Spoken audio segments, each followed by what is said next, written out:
Fine Gael hate us. I mean, look at how they talk about the homeless, unfortunate people, victims of greedy landlords, developers and vulture funds who end up on the street. And what does the government do? Insults them or ignores them. When we protest, they call us thugs. When we strike, we're not fighting for our rights or fighting for pay and conditions. We're disruptive. But our whole culture is about putting down working class people.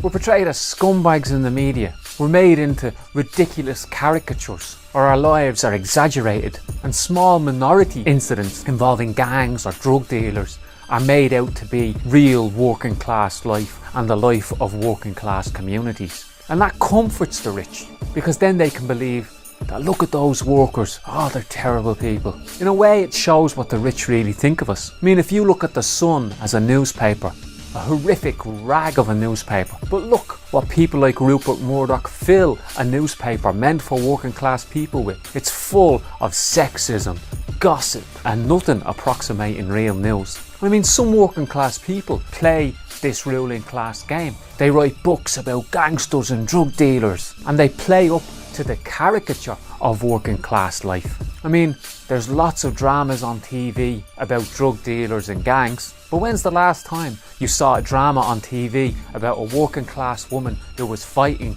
to save her local community centre? But we need to stand up to all these cultural attacks on working class people, all the propaganda directed against our protests and against our strikes, and all the nonsense said about working class communities. We need to be proud to be working class.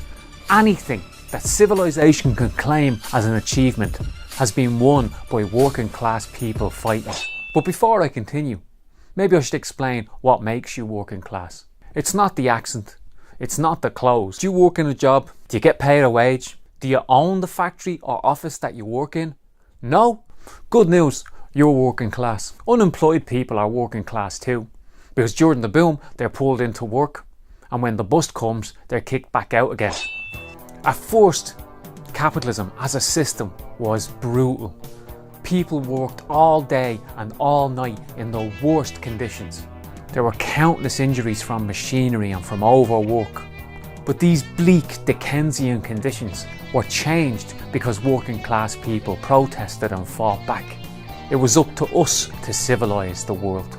First of all, working class people didn't have the vote. It was the Chartist movement, a movement in the 1840s in England that demanded the vote for working class people.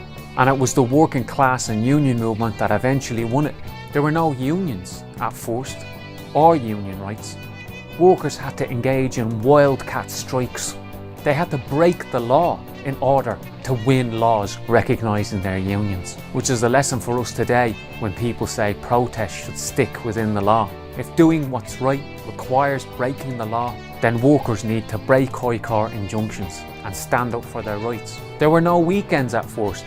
Some employers used to recognise Sunday as a day of rest, but it was the union movement and working class people who fought for the day off on Saturdays. The working class movement ended child labour.